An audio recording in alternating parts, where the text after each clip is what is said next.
But when you're the Ravens, now because the NFL is not forcing you into the short week from Wednesday to Sunday, like they should, instead of constantly accommodating your violating asses, now the Ravens have more time for players to clear COVID protocol in time to be available for the Cowboys. That includes reigning NFL MVP Lamar Jackson. Your owner, Jerry Jones, your team's owner, Jerry Jones, had the unmitigated gall to say that the Broncos situation starting a practice squad rookie wide receiver at quarterback was basically the same exact thing that the Cowboys had to do when they played Ben DiNucci following Andy Dalton's concussion. I just think that if you're going to commit, well, now you have no choice because Zach Martin's down, and it's exasperating, KD. It's exasperating to hear coaches, and one coach in particular, Hyde McCarthy, label the move to Zach Martin at right tackle as quote unquote fantasy football. So then it worked beautifully. And then it works beautifully. And you could have done this a long time ago. All right. You are now rocking with the best, ladies and gentlemen. Thank you so much for tuning in to another exciting, exhilarating episode of the Catch This Fade podcast. I am, of course, your host, KD Drummond. That is my man, Patrik No C Walker. Say what's up to the people, Pat. Hello, ladies and gentlemen. Welcome back for another episode. We're going to get into throwing fades that need to be caught. There was a lot of ugly left on the field on Thanksgiving against the Washington football team. But I am back in the building after traveling for the holiday week/weekend, however you want to slice it, in a very COVID-friendly manner, I should say, especially with myself having recently gotten out of that battle with COVID. So didn't want to go back into another battle with it, and also didn't want to potentially put family members at risk either. So it was all well and good. Had a lot of fun. Not watching the Cowboys game. Unfortunately, they didn't give us any fun to enjoy. But nonetheless, the Thanksgiving holiday was still very, very much full of thanks, especially being that it came on the news of what happened with Cowboys strength and conditioning coach Marcus Paul, who, as you may or may not know at this point, was taken to a local hospital due to a medical emergency that is yet undisclosed. And I have spoken with sources and when it actually occurred. So there is there is an idea of what took place, but the official determination for cause of death has yet to be released. So we're going to be very respectful of the Paul family and the Cowboys as an organization and let that news come out organically. But Marcus Paul, after fighting for a couple of days in the hospital after that medical emergency, he unfortunately passed away. So it is with a heavy heart that we enter this episode of Catch This Fade, but we're going to get through it, and we're going to talk about the Cowboys and also if that impacted what we saw on the field on Thanksgiving, and if it will impact what we see when they play the Ravens, whenever they play the Ravens.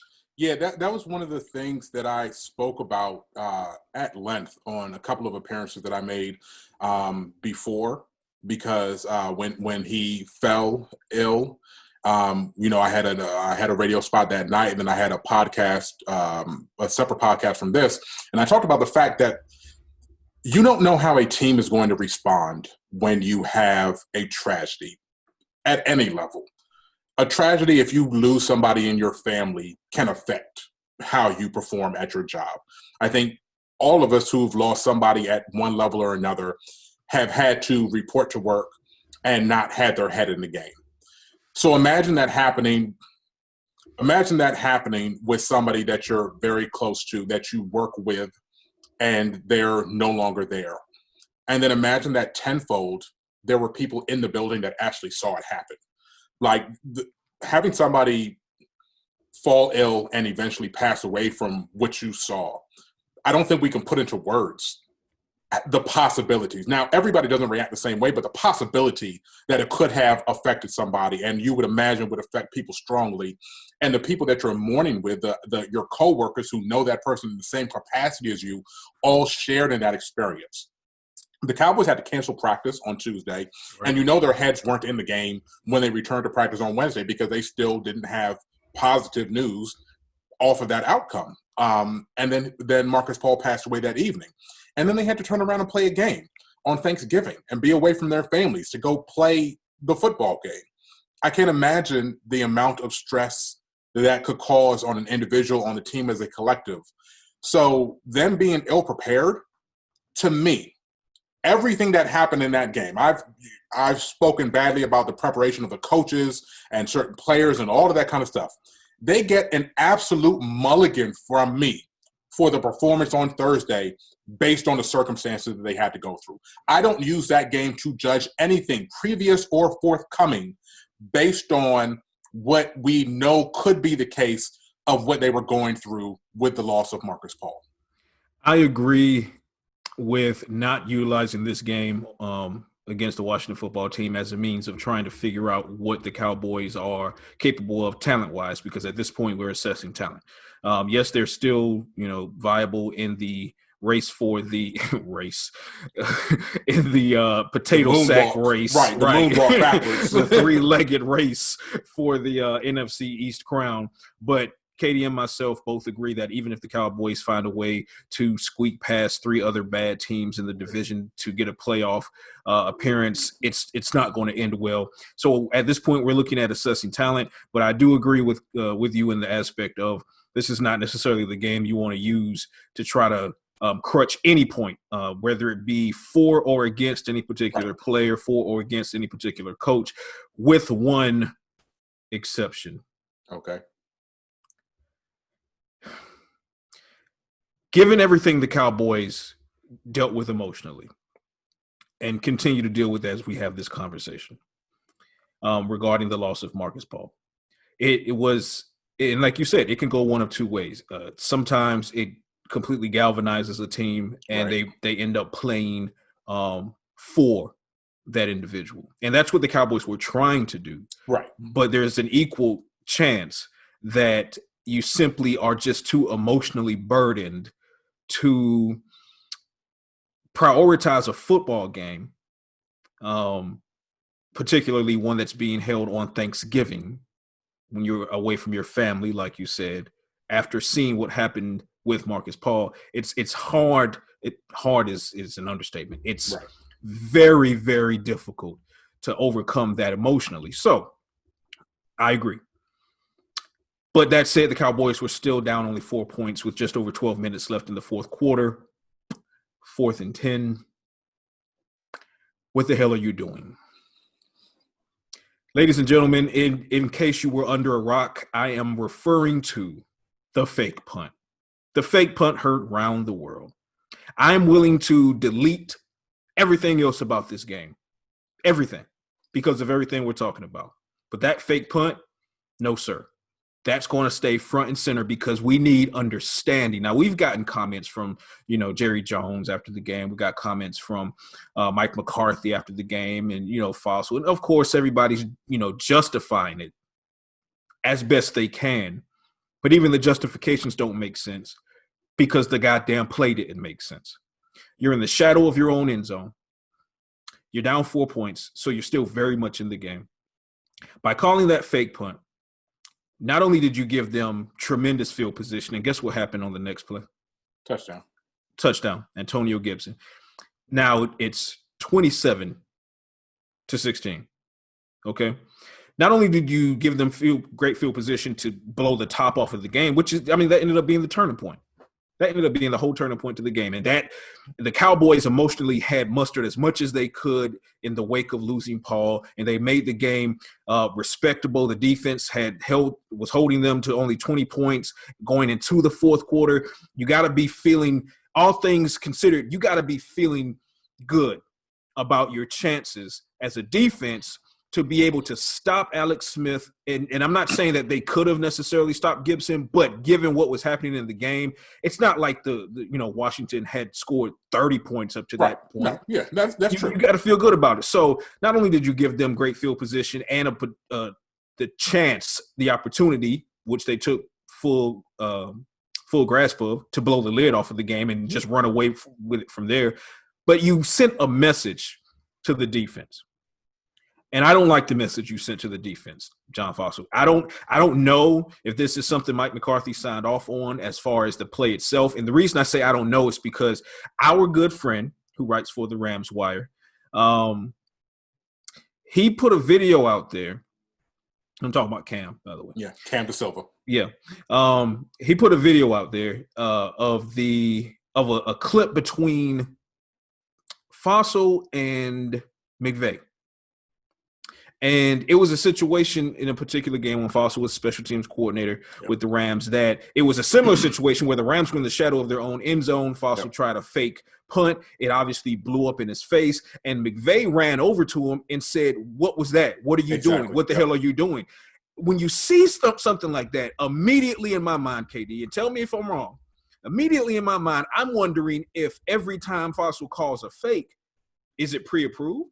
Right. Has it been, pushed up the ladder, so to speak, or is it a situation where he has carte blanche to make these calls? Because at a certain point, you can tell with the Rams he did, and that might have been the breaking point where that was a breaking point. Never happened again. No, that was a breaking point. That is exactly what happened. That's the information that I have, and we know Cam is a very good friend of the Cowboys, of Cowboys media, Cowboys Nation, however you want to frame it. And he does a terrific job over on Rams Wire. No, you're right, but that's pretty much the impression that I get from people that cover the Rams, that the divorce with Fossil had to do over the fact that he was given autonomy over calling those plays. If he had the personnel within his jurisdiction to be able to call fakes when he thought that that it was a good play, and he might have gotten a little bit crazy with it, and eventually McVay was like, "This isn't the direction that we want to go with anymore." And see, now in that context, are we seeing that? Does he have that carte blanche? Was right that what he was? I mean, look what they did with the kicking competition. He had carte blanche. That is further evidence. That is a fantastic You see what point. I'm saying? That is further evidence that he might actually have that complete autonomy. And if that's the case, based on that fake punt situation, which basically completely took the Cowboys out of a game that they could have won, despite all of the emotional encumbrances from the passing of Paul, that one play needs to be, if in fact it's a situation where McCarthy's looking at Fossil and saying, "You know what? I trust you wholeheartedly. Call what you need to call, and we'll go from there." That needs to be the play that takes that autonomy away, if in fact that's what we're looking at. Let me walk it back, because I think that McCarthy is the type of person, in everything that we've seen, including this play and how they explained it after the fact, McCarthy is going to fall on the grenade. Regardless of whether or not it was his final call or not, he's going to fall on the grenade. So we both hear that publicly. I do believe that that's the case, that this was completely on Fossil. He made the call. I am not with everybody, including you, that's completely against the idea of the call in this way, in this specific way. The Cowboys haven't done shit when it comes to calling fake punts so far this year. They've all been abject disasters. I don't think they converted any of the fake punts. I want to say one, but they might have converted. I want to say one. But I know they failed on the two early in the year. Yeah, and you're talking about the Chris Jones noodle arm and the other one. That was in the same game, right? If my memory serves, that was the special teams disaster. Right. So, but it was negated by the watermelon kick. Right. Exactly. And that was the whole point. So we tend to forget. That was the whole point. I was saying that it was going to take probably 5 positive special teams plays in order to make up for that, right. And then the watermelon kick fixed all of that because it worked. Right. So this is 3 times out of 4 that they failed in their fake punt attempts. That's the reason why I'm upset about this play. You know that you're not good at it. So in that situation, that has to come into play. I've heard arguments, and I understand the thought process of the arguments, is that you're being bold and daring. You know it's a lost season, but you're being bold and daring to make your personnel accustomed to the idea that you're going to be bold and daring moving forward. I can get along with that psychological warfare there, that you're just basically putting them in a position to say, we will risk it all We will take any chance that we see possible to come out on top. And I want everybody on this roster to be accustomed to the fact that we are going to try this. But I also see the flip side of the coin, that when you're in a situation and you're only down by 4 points and your defense is doing okay, they couldn't stop Terry McLaurin. Nobody can. And they couldn't stop Antonio Gibson. Recently, nobody can. But all in all, it was still a positive defensive effort. It was a bend not break up to that point. Exactly. And you saw them break. After that play was over, was over. The team gave up. It was over. There's no other way. The team gave up. But when you look at the replay and you see how freaking wide open that guy is running downfield, he had nothing but the state of Oklahoma ahead of him. It wasn't even the rest of Texas. He could have ran to Oklahoma. I don't know which direction they were going, but he could have ran either the Mexico border or the Oklahoma border. He could have made it. He was that wide open. And Cedric Wilson just didn't pass him the ball. They're covering for him when they say that it was a one-read play. AT&T goes east-west. So shit. Well, then he could have gone to Louisiana. Arizona, Louisiana. I think he was going to Arizona. He could have crossed the border. That's the whole point. That man could have crossed the border. But regardless, the problem was that Cedric Wilson did not throw the ball. He was supposed to. He had the option. I don't want to hear the fact that you're talking about he couldn't see them, because if he couldn't see them, then he shouldn't be running that play. I talked about last time that me and you were on the show together, Cedric Wilson is your gadget guy. Right. That's what he is. He's your gadget guy. He's your trick play guy. That's who you're looking for because he has an arm. But if he does not have the capability of seeing 20 yards downfield a wide open receiver, he's not supposed to be the one running that play. So for me, the most egregious part of it is they ran a trick play when they're not good at running trick plays, and with a guy who does not, now we have to kind of say he's not really capable of completing that trick play. That context, the context of calling it is more so the issue than the play that they drew up, or even so the timing of when they called it. Because I think in another situation where it didn't go that badly, I don't even have a problem if they were able to stop Washington on the subsequent play, on the subsequent drive. It ended up being subsequent play, but on the subsequent drive, if they were able to muster anything, but they were done. With everything else that had gone on, with them calling the timeout right before the half, that they didn't need to call, them having 14 men. They had 14 men on the field at one point, Pat. Yeah. 14. Yeah, just mental errors. And even to McCarthy's credit, he did admit that the timeout should not have been called. Exactly. He said he just basically, it was a brain fart, basically. So my whole thing is this. The team clearly wasn't on their game. From coaches to players, they were not on their game. Can we really fault them for trying anything to shake themselves up? Yes. Well, there you go. And the reason I say yes is you make a bunch of valid points, and none of those points am I going to attempt to undercut, but because what you ultimately did was just gave me more reason to hate the play. That's all you did. You just gave me more reason to hate the play call. Everything you added to the reason that I already hate the play call just simply deepens my hate for the play call. Because, again, this is a team that is already entering the game with exceeding emotional challenges, right? And even on a normal day, I hate that play call based on that situation.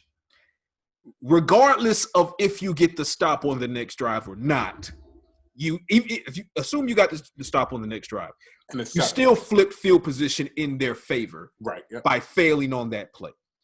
So no matter how you sliced it, you were going to take an L. The question was it lowercase or was it capital? And it ended up being a capital L because Gibson handed you the capital L and then waved to you on the way to the end zone, right? A la Aaron Jones, okay? Yeah. But when you know that your team is and your coaches, right? Because we talk about the timeout by McCarthy that he ended up admitting was a mistake, so forth and so on. At this point in the fourth quarter, you see that, hey, this team is just emotionally exhausted.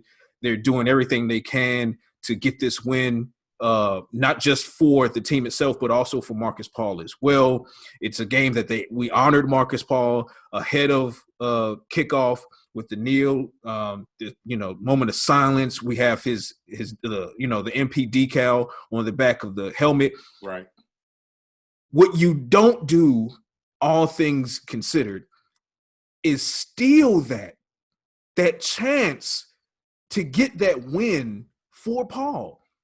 Like above all, and inclusive of everything else, but above all of everything else that stands out that makes me hate that play is I truly loathe it because it was the definitive play that kept the Cowboys from winning the game for Paul, which is what they were doing their best to do. So when that failed and Gibson basically broke their back on the next play, they were too emotionally spent to even muster an effort for the rest of the game, and then they soundly got walked off of their own field. Yep. So 99.9% of the game, I'm with you, Mulligan, I'll delete it. But for me, that one play not only cost the Cowboys the win, but also the meaning behind the win. And it makes it more difficult for anyone that's lost someone close to them. And have to return to work.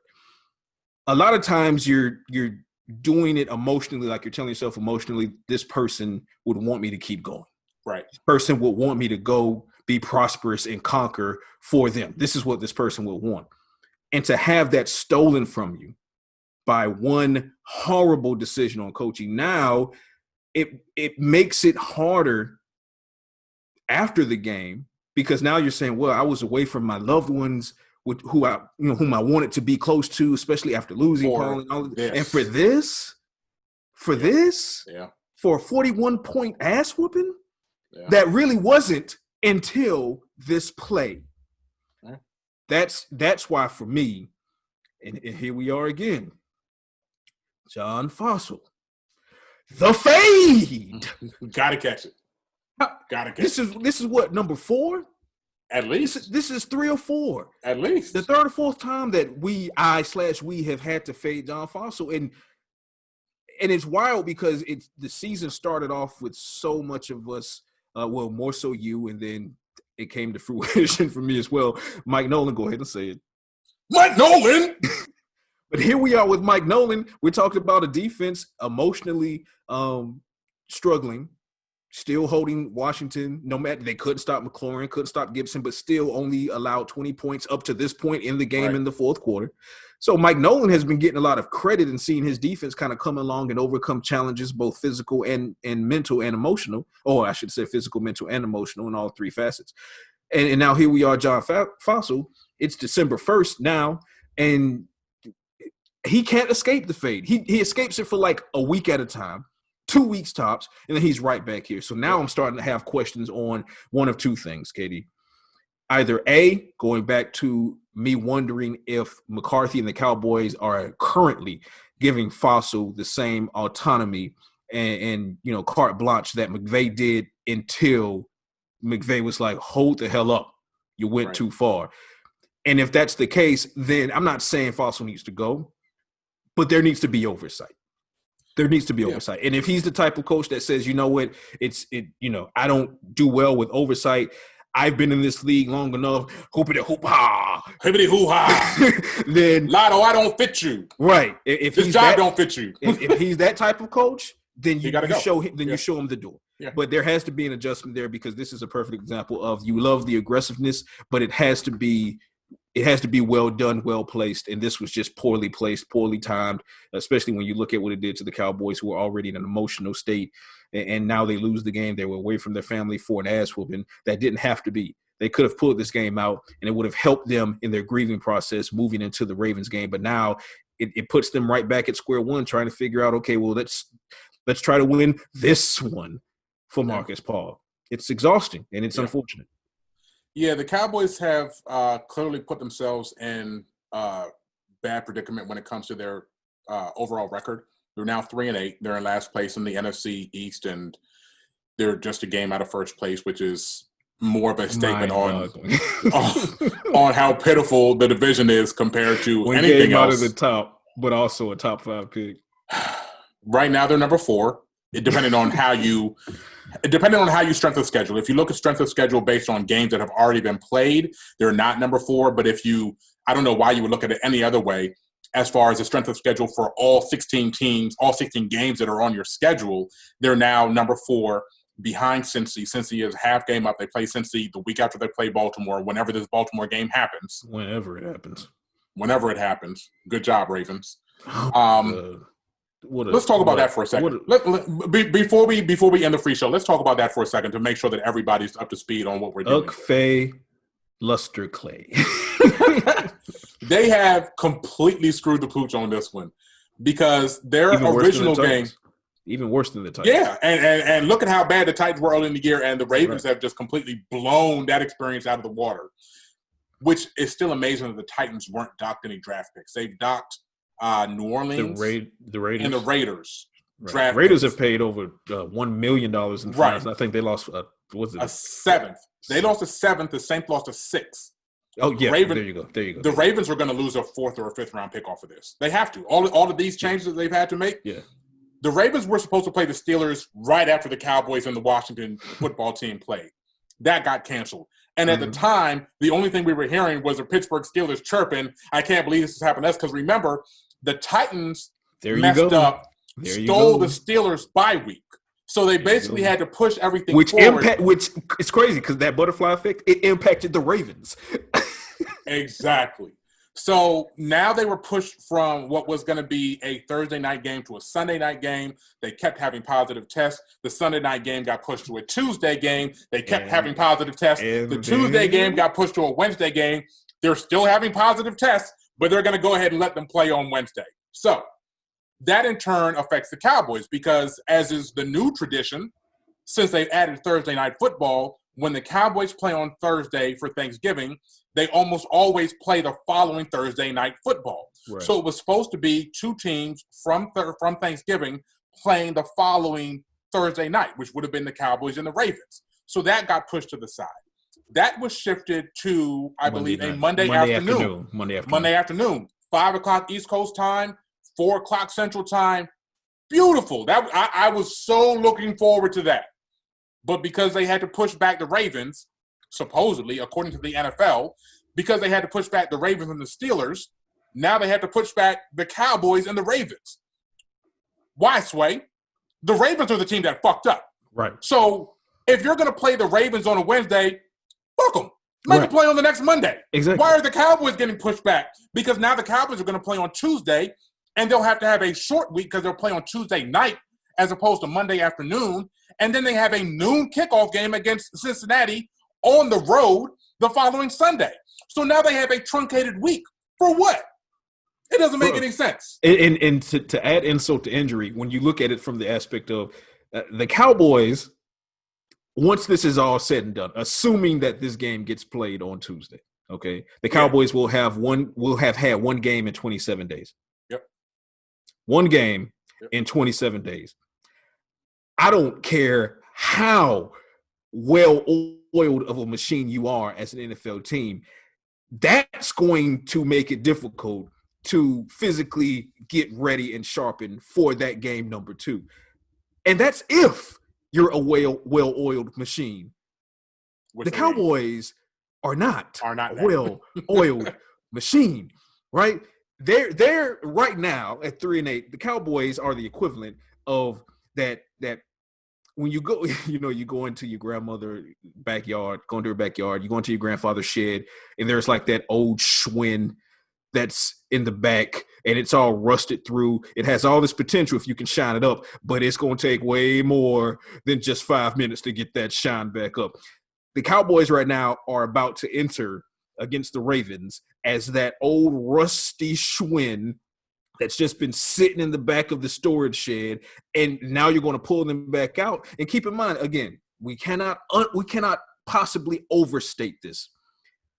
They're still emotionally battling the loss of Marcus Paul. Right. All of this additional time to sit in it, it does not necessarily help them being able to prepare for the Ravens. Now, and I said this on a radio show earlier this afternoon, when I was asked, well, with the Cowboys having so much time between Washington and the Ravens, does it work in favor of the Cowboys? No. Here's why it doesn't. At a certain point, the extended timeline passes the threshold of helping the Cowboys into the area of helping the Ravens. Now, to your point, if the Ravens were forced to play the Cowboys on a short week, then yeah, advantage Cowboys, all things considered. However, then the Cowboys get pushed back. And now fast forward. Cowboys are now essentially on a second bye week. And you would think, okay, well, that means they should be rested, et cetera, et cetera. They didn't need rest. They were already coming off of a bye week. But when you're the Ravens, now, because the NFL is not forcing you into the short week from Wednesday to Sunday, like they should, instead of constantly accommodating your violating asses, now the Ravens have more time for players to clear COVID protocol in time to be available for the Cowboys. That includes reigning NFL MVP Lamar Jackson. So we've now passed the threshold from this inconvenience, from this being an inconvenience. Well, let me put it this way. We've crossed the threshold from it being a potential advantage for the Cowboys if the Ravens were going to face them on a short week, to quite the inconvenience, to a Ravens advantage. How do you as a league look at this situation and say, you know what, it's okay to award competitive advantage to a team who's creating competitive disadvantages for everybody else, for everyone else, simply by refusal to follow protocol? You dropped the hammer on the Las Vegas Raiders. Standing ovation for that. You dropped the hammer, so to speak, on the New Orleans Saints. Ovation for that. Why is it when it comes to the Ravens in this particular situation? Hell, you dropped the hammer on the Broncos, and I don't even agree with that hammer drop. Exactly. That's the point that I was going to make, because everybody else seems to be getting this big, giant penalty. They didn't penalize the Raiders and the Saints in season. They penalized them in the offseason for organizational dysfunction. Even though it was egregious, the issues were what they were doing on the field. They penalized them off the field. They penalized the Broncos on the field, because they didn't postpone that game. They basically said, y'all screwed up, deal with it. You ain't got a quarterback, don't give a fuck. Oh, wow. So you're pushing every single thing with the Ravens not being able to play. And it seems to reek of, well, the Ravens are playoff contenders, and we don't want to delegitimize the playoffs, so we're going to have a separate set of rules for a playoff contender than these other teams. The other teams that are affected, it is what it is. Cowboys ain't going to make no noise in the playoffs. Cowboys most likely won't make the playoffs. So if they're inconvenienced by having to play this game on a Tuesday night and then going and flying on a Sunday, so basically they only have 3.5, 4 days in between rest, so be it. I'm not tripping. That seems to be the mindset of the league right now, is they're trying to make sure that they keep the playoff picture as pure as possible, and the regular season is just a regular season. So just like when Juan Soto had a false positive, the regular season and the subsequent playoffs does not matter. Immediately, the pursuit to get to the playoffs, did you win, though? Did you win? We wanted those wings. We had to head back. We had to head back. We had to head back. Yeah. We had to head back. I understand. I'm gonna let you get your Soto rage off, though, because it's a valid point. I'm gonna let you get your Soto rage off because when you delegitimize the regular season, what happens in the playoffs is still illegitimate. It still is. No matter what happens, no matter how competitive the playoffs are, the path to get to that field has been delegitimized. So go ahead. Go ahead. No, I was going to say a perfect point to that, to interject before I forget, is the Saints. You just basically gave the Saints a win. Okay, so because the Saints were essentially gifted a win in having to go against Kendall Hinton at quarterback, you look at the Buccaneers, for example. The Buccaneers are chasing the Saints, right? The Buccaneers were up against Patrick Mahomes and the Kansas City Chiefs, and the team they're chasing atop their division was just gift wrapped a win. Perfect. So to your point, you can't gloss over how you're unwilling to accommodate a team like the Broncos because potentially you're saying, well, they're not going to make the playoffs anyway, but they're playing the playoff teams. So even if that was your point, you still screwed up your point. Yep. If you're the NFL, because you just gave the Saints a win and now they have that much more distance on a team like Tampa Bay who had to play an actual quarterback in Patrick Mahomes. A whole quarterback. It's like, a whole quarterback. A whole quarterback. And kudos to Tom Brady because he's Tom Brady. And, he threw those 2 interceptions, but he kind of came out of it over 300 yards, almost 350, 3 touchdowns, put him in position to, potentially win the game if he could get the ball back. But Mahomes was like, yeah, hell no, right? But while Brady and the Bucs were dealing with that, the Saints were up against Hinton, who finished the game with 1 completion and a passer rate of 0.0. But, hey, I guess that's the same as it's fair. Starting Ben DiNucci, so – we're going to pull that forward in the rundown. Yeah. I'm pulling that forward. Okay, I understand. But we're going to handle that and the Jerry Jones slander that's forthcoming. Yeah, they got to pay for that. Y'all got to pay for that. After we wrap up this free show. If you're listening free, if you're on YouTube, if you're on Audio Boom or iTunes or whatever it is now, Apple Podcasts or Spotify or however it is that you get the free version of this show, we appreciate you, but now it's time for you to subscribe. Go over to patreon.com/catchthisfade. Subscribe on either one of 2 levels. For $3, you get every single audio that we put out, full audio, both the free shows that we do on Friday, plus the remainder of the Friday show, and our earlier in the week show. Wait a minute. What's today? Today's Tuesday, bro. What the fuck am I doing? There is no free show. You're right, but I thought you were being generous because it's the holidays. Like, all bullshit aside, I thought you were being generous because it's the holidays. Maybe we will do that. Yeah, that's what I meant to do. That's exactly what I'm doing. I'm giving them a free show. Yeah, I'm helping you save face here. It has been a horrible 2 weeks for me when it comes to this stuff, man. Listen, I understand, but now that we put it out there, go ahead and give it to them. Happy holidays. Okay, so there you go. That's what it was. In my mind, I said this last week. Because we weren't going to be doing a free show because we didn't have a second show last week that I wanted to give them a free show. So in my mind, I had already run through that process, but I forgot to tell you about it. Spin it, brother. That's what we're doing right now. Spin it, brother. Spin it, brother. All right, ladies and gentlemen, here's what we're going to do. This is going to be the end of the free show. If you're here on the free show, go ahead and subscribe on patreon.com/catchthisfade. We have 2 tiers for you to subscribe to. For $3, you get all of the audio. For $10 a month, which is basically an extra value meal from McDonald's. And you need to cut back on your McDonald's because you're getting old like the rest of us. You need to cut down on the cholesterol. Mm-hmm. So forgo one of those extra value meals at McDonald's. Subscribe to the Catch This Fade Friends of the Show tier. You get all of the video. You get all of the pre-roll. The pre-roll is basically life. It's basically life. It's me and Pat chopping it up before we get on the show. All of the trash talking that we do on Twitter, that we used to do on Twitter before Pat finally came to his senses and realized that the Nationals are a better organization than the Braves, all of that stuff kind of happens in the pre-roll. You're just going to keep lying to the people, huh? Like I was saying, make sure that you subscribe. Patreon.com/catchthisfade. Get the remainder of this show.